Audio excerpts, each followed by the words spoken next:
beleza. Bora lá no chat. Magnitoshakinskaya. Magnitoshakinskaya. O estranho fenômeno dos opletais. Só é assustadora. Eu já caí em diversos vídeos sobre a internet russa. E sinceramente, a gente nem precisa ir muito longe no âmbito do terror para se assustar com a internet russa. Diversos casos de agressão e até mesmo já aconteceram ao vivo pela Rússia. Mas nesse canal eu não apresento obras da vida real, não. Aqui eu só trabalho com a ficção. E bom, enquanto eu tava fazendo o iceberg dos Analog Horrors, um em específico eu cito naquela lista, o intitulado Magnitoshakinskaya. Quem me apresentou Magnitoshakinskaya.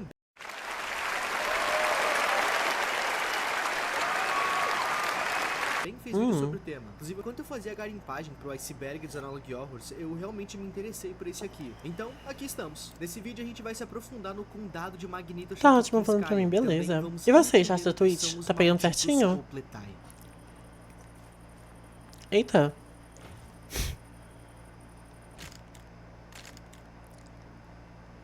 Ah, é russo? Os Opletai atacam pessoas nas florestas. Direção-geral do Ministério de Situações de Emergências da Rússia para a região de Magnitoshakinskaya. Esse é o título do primeiro vídeo dessa série. E eu já sei que vocês já devem estar com inclusive, só de ouvir o título. Chat. Dê uma passada lá no canal dele se vocês gostarem do conteúdo e tudo mais. Entendeu? É isso. Mas calma, eu já explico coisa por coisa. O vídeo começa nos mostrando esse símbolo. E esse símbolo é o símbolo do Ministério de Emergências. O cara falou o tempo todo da Rússia e tu não percebeu? Não, é porque eu percebi que o nome era russo. Os russos, o que o plantão da Globo simboliza pra gente. Se tu vê isso daí, quer dizer que deu muito ruim. E sobre o nome, Magnitoshakinskaya, esse é o nome da região fictícia onde a série se passa. Esse nome é uma junção do nome de outros dois lugares da Rússia.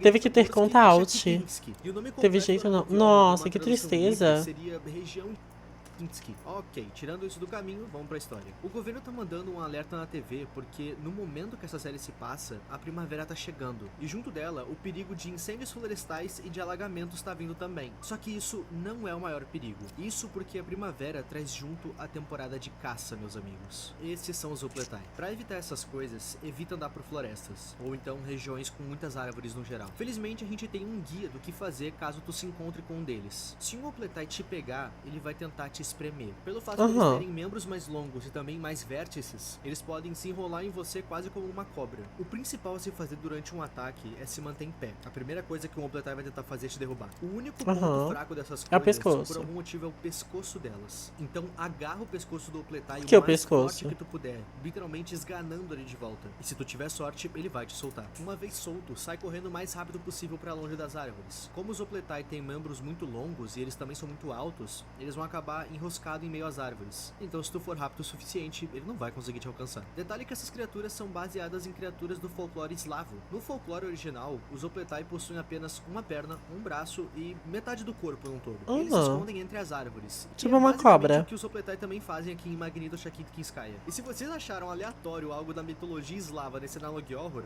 isso ainda vai se repetir bastante. Eu conheço esse canal por outro vídeo. Eita. Isso que a gente acabou de ver foi um teste. Um teste pra saber se a gente tá possuído. Se por um acaso a gente tiver algum dos sintomas que estão aparecendo na tela, como delírio, confusão, ou até mesmo inconsciência, tu tá em perigo e precisa procurar ajuda. Agora, peraí. Deixa eu comendo meu sorvete enquanto isso. É citado nesse vídeo nossa, sorvete tá bom, viu? A formação antiacrática foi assinada em 1992. Isso aconteceu por conta do aumento de interações de pessoas com essas coisas. No resto desse vídeo, eles basicamente falam sobre medidas protetivas que essa força-tarefa vai ter que possuir. E eu acho que o que mais me chamou a atenção nessa parte do vídeo são duas coisas. Primeira, quando a gente olha para os Opletais na ilustração, dá pra notar que eles são um pouco diferentes do que a gente tinha visto até então. Dessa vez. Toma aqui um pouquinho. A segunda coisa curiosa é que é citado pelo narrador que a formação antiacrática também vai atuar na água. Ou seja, essas coisas aparentemente também são essas coisas nadam, gente? Meu Deus. É explicado que os Opletais são divididos em dois grupos. Vai vendo. Pragmates são Opletais que têm deformidades físicas e demonstram perigo para a integridade, no caso pro corpo da pessoa, literalmente. E na foto a gente tem um exemplo bem tranquilo de periculosidade dessas coisas. Meu Deus. E o segundo tipo de Opletai são os Kifaus. Esses não têm forma física, eles são uma ameaça apenas mental. E o vídeo não explica o que essa ameaça mental seria. Mas tem mais uma coisa a se analisar, que é o final desse vídeo, que é um pouquinho estranho. O que eles falam nessa parte foi Dapov Mojdet Vampirum, que significa Que algo isso? como que Perun o ajude. E o que isso significa? Vamos lá pra mitologia eslava de novo. Na mitologia eslava, Perun é um deus do trovão, uma espécie de Zeus. E, bom, a mitologia eslava um dia foi de fato uma religião, mas ela praticamente foi extinta depois que o cristianismo tomou conta da Europa no geral. Essa frase, que Perun o ajude, é praticamente um que Deus te abençoe. Pelo fato dessa frase estar no final de um vídeo de treinamento de soldados, eu acredito que nessa história aqui, a religião eslava ainda seja bem forte na Rússia. Sobre as infecções, elas em grande maioria atingem só mulheres e pessoas mais velhas. E detalhe, é impossível detectar essa infecção nas pessoas a olho nu, a não ser que elas já estejam tendo os seguintes sintomas: perda de apetite, sensibilidade sensorial, que vai acabar causando irritabilidade, e também cansaço. E aqui eu quero fazer uma pausa porque isso é um pouco estranho. Esses sintomas são os sintomas comuns de alguém que tá desanimado. Quer dizer, resgatou a Arara, né? Arara. Pronto. Com esses sintomas a semana inteira, mas nem por isso eu tô infectado. Enfim, só queria pontuar isso. No segundo estágio, a pessoa já vai estar Pronto, tá aqui no celular, mano. todos os seus hobbies, até mesmo o trabalho em si. A pessoa começa a faltar nos seus compromissos por vontade própria, o que também é um sintoma bem comum. Mas enfim, no terceiro estágio, a pessoa enfim vai parar de fazer tudo. O hospedeiro também vai reclamar de uma forte dor de cabeça que não passa por nada. Junto disso, o apetite da pessoa já vai ter sumido por completo, o que casa bastante com uma depressão severa, mas eu não tô aqui pra pontuar isso. No quarto estágio já não tem mais volta. Não tem tratamento conhecido e atividade cerebral e ela pode inclusive ter uma parada respiratória. Se caso uma pessoa infectada identificar qualquer um dos primeiros estágios em si, ela meu Deus, precisa tô travando. Travando meu celular! Tratamento pros três primeiros estágios. Tô viva. Tratamento dos principais sintomas dos Kifaus é a falta de fome. Tá, o médico chamou ela pra essa conversa porque ela tem faltado às consultas de acompanhamento. E faltar os próprios compromissos é um sintoma também. E a Sofia sabe disso. É que eu tinha... Gente, faltar os próprios compromissos não é tipo procrastinação? Pensei que era. Ai. Eu tinha muitas tarefas domésticas pra resolver. O médico entende essa questão, só que tem uma questão que não sai da cabeça dele desde que essa consulta começou, que no caso é uma manchinha de café que tem na mesa perto da Sofia. Ele comenta com ela, e nisso ele pega um guardanapo do bolso e pergunta se ela pode limpar, por favor. Nessa hora, a Sofia fica imóvel, olhando pro papel sem se mexer. Quando o médico repete a pergunta, ainda com o papel estendido, a Sofia suplica pra não... Calma. Que pergunta foi? Café que tem na mesa perto da Sofia. Ele comenta com ela. E nisso ele pega um guardanapo do bolso e pergunta se ela pode limpar, por favor. Nessa hora, a Sofia fica imóvel, olhando pro papel sem se mexer. Quando o médico repete a pergunta, ainda com o papel estendido, a Sofia suplica pra não voltar pro centro de tratamento, que ela já tá bem. Ela começa a perder o controle pedindo pra não voltar pra aquele lugar. Nesse vídeo vai nos ser apresentado um tipo de Opletai que é focado apenas em ataque a seres indefesos. E bom, essas coisas de uma grande maioria se escondem em edifícios abandonados. Detalhe que nessa hora a gente vê a imagem de um edifício abandonado. E olhando rápido, isso aqui parece só ser uma imagem ilustrativa, beleza? Só que quando a gente dá atenção a essa escrita aqui, as coisas ficam curiosas. Veli Spashed Nashe Dushe, do russo, Veli salvará nossas almas. Voltamos pra mitologia eslava. Veli se trata do deus da terra, da água, do submundo. E não coincidentemente, na mitologia eslava, Velis é constantemente colocado como o principal inimigo de, adivinha? Perun, o deus do trovão. A curiosidade é que Velis, por ser considerado um deus trapaceiro, ele é comparado com o Loki com frequência em artigos. E o Perun é o deus do trovão. A gente tem aqui um embate à la Marvel, Loki e Thor, não sei. E também não sei onde essas menções à mitologia eslava vão parar. Onde é que eu tava? Ah é, construção abandonada. O vídeo cita ser comum ter pessoas que frequentam esses edifícios pra brincar, badernar, e alguns até moram nesses lugares. E é nesses momentos que esses opletais oportunistas atacam. Detalhe, esses em específico só atacam seres indefesos, ou seja, crianças. É citado que se caso tu se encontrar com um deles, dificilmente tu sai dessa com vida. Porém, tu pode tentar fazer a exata coisa que nos foi ensinado no primeiro vídeo, de tentar agarrar o pescoço e etc. E se por um acaso tu conseguir se soltar desse opletai, o recomendado é fazer o máximo de barulho possível pedindo por ajuda. Quanto mais pessoas aparecerem, o opletai oportunista não vai te atacar. Ele só ataca quem tá indefeso. Mas assim, a melhor forma de evitar o oportunista é não andar por edifícios abandonados, ou o pior pode acontecer. Gente. Um Slenderman do lado de fora, fazendo carinho na casa, por isso o barulho, inclusive. Mas calma, esse mano aí é inofensivo. Ele só vai pra perto da casa das pessoas quando tá frio, ele só quer se aquecer. Mas ainda assim, ele é tranquilo, mas ele não é trouxa. Se tu for lá tentar afastar ele, ele pode se assustar e dar uns tapas na tua jaca pra tentar se defender. E pelo fato dele ser enorme, essas porradinhas podem te causar concussões leves. O ideal a se fazer é entrar em contato com o Ministério de Emergências. Tadinho, gente. Ele só quer se esquentar, coitado. enormes. Agora o Ministério de Emergência começou a classificar eles como Opletais Kifaus, ao invés de Pragmates, fazendo assim os Erdais serem os primeiros Kifaus a terem forma física. Ou isso, ou então os Erdais sequer existem. E ver eles do lado de fora da tua casa possa dizer que tu já tá num estágio avançado de infecção/possessão. Tendo isso em mente, as recomendações agora são as seguintes. Se à noite tu ouvir sons do telhado da tua casa, tenta não se concentrar neles. Ficar dando ouvido a essas coisas pode causar dor de cabeça ou até mesmo náusea, e a gente não quer isso. Depois de conseguir ficar calmo, vá até a janela do quarto, se ela estiver aberta, e fecha ela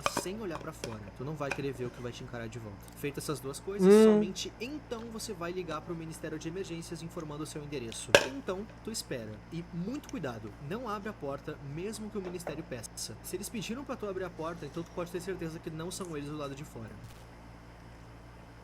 Esse vídeo aqui é mais um guia para pessoas que querem se aventurar nas florestas durante o verão em busca de cogumelos para cozinhar. Aparentemente isso é uma prática comum na Rússia. Se tu ficar somente pela volta da floresta, tu tá tranquilo. Tu vai conseguir pegar os cogumelos sem mais problemas. Agora, se por algum motivo desgraçado, sabendo de todos os perigos dos opletais, se algum imbecil resolver entrar na floresta dentro, esse vídeo aqui é um vídeo do que fazer para conseguir sair de lá com vida. Tá, se tu ainda estiver na entrada da floresta densa, só dá meia volta e vaza. Agora, se tu já tiver enfiado até as bolas nas árvores, não... Misericórdia! Gente, pra enfiar até as bolas nas árvores tá na seca, viu?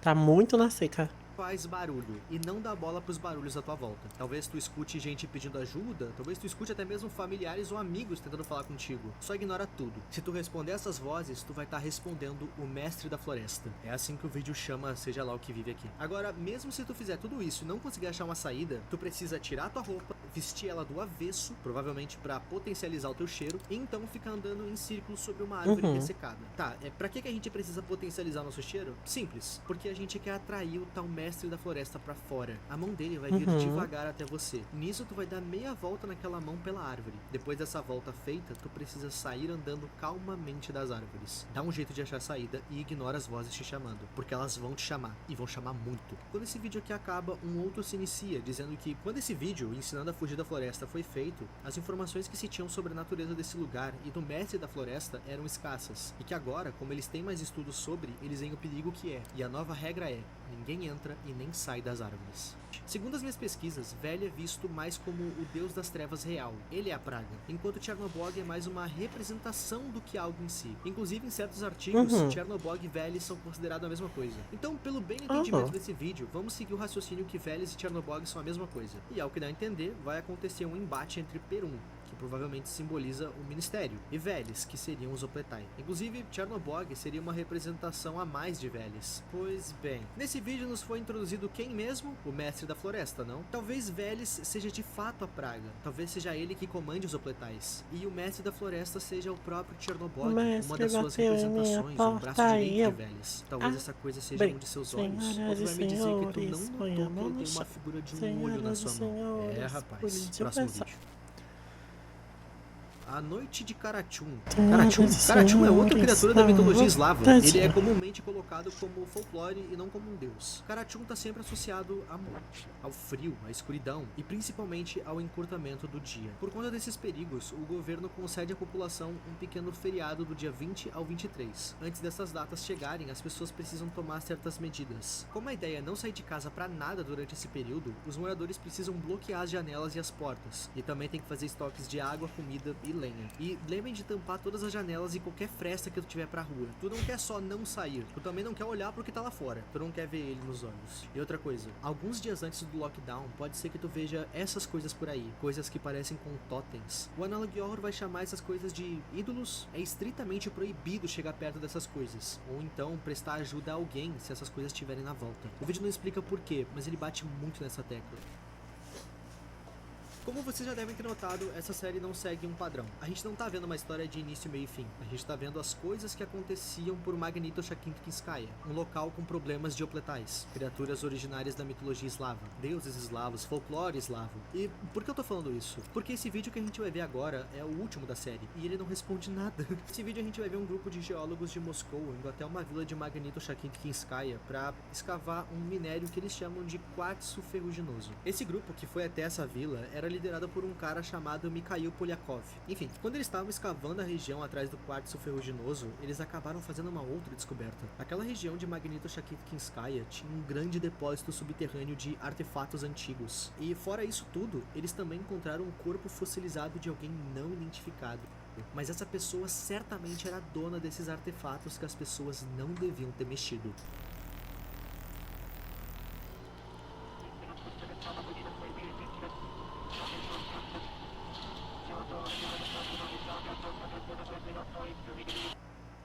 Isso que vocês acabaram de ver foi de novo o símbolo de Chernobog, Velis, abre aspas, em memória da tragédia que ceifou a vida de 146 pessoas. É isso que está na descrição do vídeo. E depois disso nós ouvimos e vemos que no local onde foi construída a fábrica para escavar o quartzo ferruginoso, que também é o mesmo local onde foi encontrado o corpo e os artefatos, nesse local um acidente aconteceu, mas todos os operários e geólogos perderam a vida. E, bom, é aqui que a série acaba e é aqui onde a minha teoria começa.